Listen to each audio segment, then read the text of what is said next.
अस्सलाम वालेकुम, क्या हाल है। उम्मीद है सब ठीक होंगे। मैं मगज़ बनाने लगी थी तो मैंने सोचा मैं आप लोगों को बताऊं कि इसको साफ़ कैसे करते हैं। इसे मैंने फ्रीज़र में रखा था तो सारा मगज़ टूट गया है, लेकिन हम इसको साफ़ करते हैं पहले, उसके बाद पकाते हैं। ये मैंने देश के में पानी लिया है, इसमें हम थोड़ा सा नमक डालते हैं,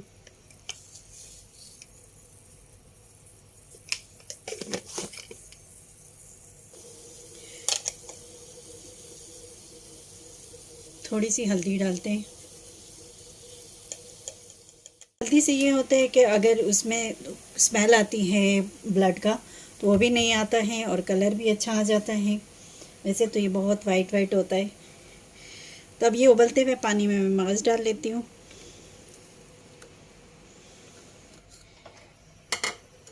वैसे ये मैंने ऊपर ऊपर से साफ़ किया था जब मैं फ्रीज़र में रख रही थी, लेकिन अभी भी अगर इसमें कुछ थोड़े बहुत रगे और जेली सी रह गई हो तो वो अभी ये उबलेगा तो ये निकल आएगा।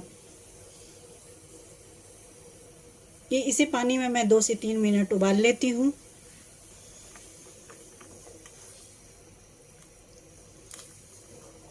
देखें इसमें जो ये ऐसी जेली जेली सी दिख रही है, ये हम फिर रिमूव कर लेंगे जब ये इसमें थोड़ा सा पक जाएगा।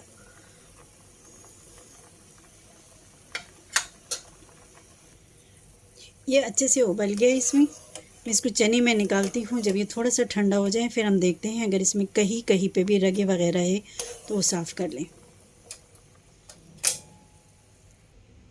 मैंने चने में निकाल लिया है।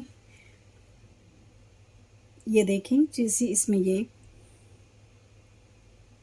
रह गए थे पहले से, तो ये हम इस तरह साफ़ कर लेते हैं। बहुत ध्यान से करना है क्योंकि बहुत सॉफ्ट है, टूट रहा है पूरा। वैसे इसमें बचा नहीं था, लेकिन फिर भी एहतियातन मैंने कहा कि इसको मैं थोड़ा सा उबाल के देख लेती हूँ, कि उस वक्त वो बहुत टूट गया था सारा।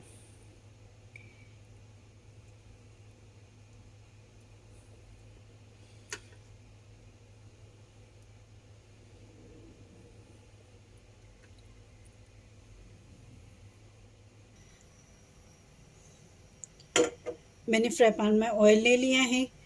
अब ये थोड़ा सा गर्म हो जाए तो हम इसमें प्याज डालते हैं। ऑयल गर्म हो गया है, इसमें हम प्याज डालते हैं। प्याज को लच्छे की शेप में नहीं काटना है, चॉप करके डालना है।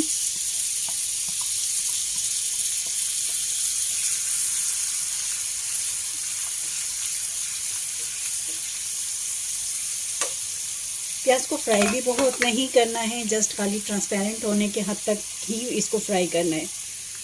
प्याज जस्ट ट्रांसपेरेंट हो गया है, हम इसमें लहसुन अदरक डालते हैं।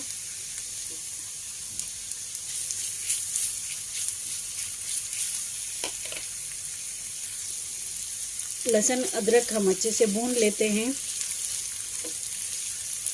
मगज़ जो है बहुत सॉफ्ट होता है और उसमें हर चीज़ का जायका भी सॉफ्ट आना चाहिए। वैसे तो लहसुन अदरक अगर कच्चा रह जाए तो उसका बहुत हार्ड सा एक जायका आता है और खुशबू आती है, जो कि मगज़ में बिल्कुल भी अच्छा नहीं लगेगा। तो इसीलिए हम लहसुन अदरक को अच्छे से फ्राई करते हैं। इसमें मैंने टमाटर डाला है, वो मैंने चॉप किया था। मैं वीडियो बनाने की कोशिश कर रही थी, वो कैप्चर ही नहीं हुआ। इसमें मैंने और कुछ नहीं डाला है, बस सालन का मसाला डाला है थोड़ा सा, और लाल मिर्ची डाली है, और ये टमाटर मैंने चॉप किए हैं ये डाले हैं। मगज़ वाला सालन में कभी भी बड़ा बड़ा प्याज और बड़े टमाटर नहीं काटने हैं, चॉप करके डालना है।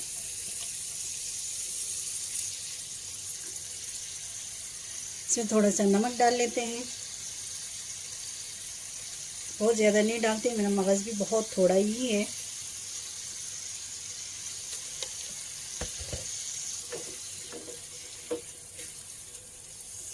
तो मैं इसको अच्छे से मिक्स करती हूँ।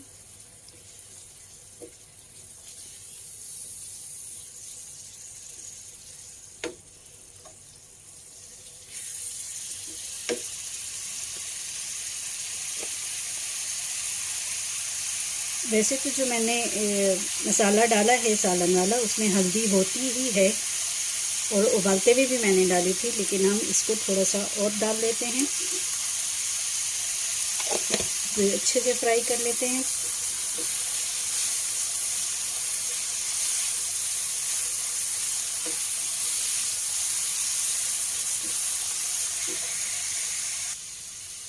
इसमें मैं हरी मिर्ची डाल लेती हूँ कटी हुई।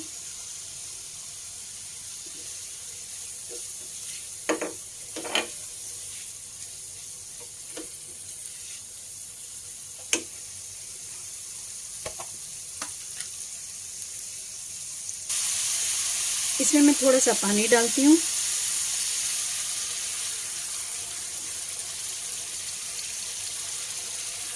अब ये पानी इसमें थोड़ा सा उबल जाए, गर्म हो जाए।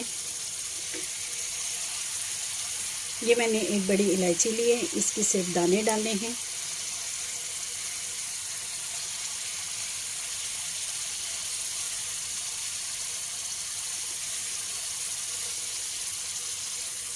सिर्फ बड़ी इलायची के चंद दाने डालने हैं और ज़्यादा कुछ नहीं डालना। बहुत ही हल्के हाथों के साथ ये मिक्स करना है ताकि ये गल ना जाए, वरना ये बिल्कुल टूट जाएंगे और ये अंडे की शक्ल में आ जाएंगे।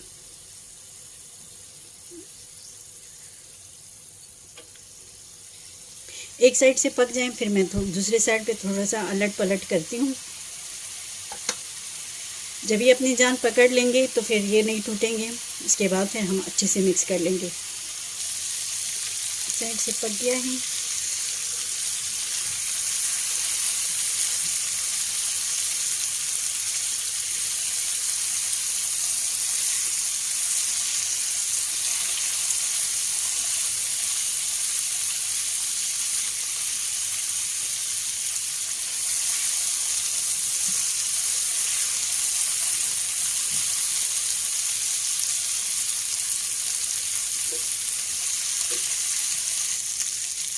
मैं इसमें अदरक और हरा धनिया मिक्स कर लेती हूँ।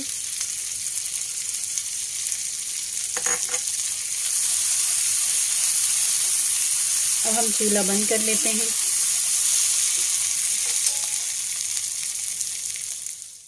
तो लीजिए, हमारा बहुत कम टाइम में मगज़ रेसिपी बिल्कुल तैयार हो गई है। आप लोगों को कैसी लगी? अच्छी लगी हो तो मेरी वीडियो को लाइक शेयर करें, मेरे चैनल को सब्सक्राइब करें। फिर मिलेंगे नई रेसिपी के साथ नई वीडियो में। तब तक के लिए अल्लाह हाफिज़।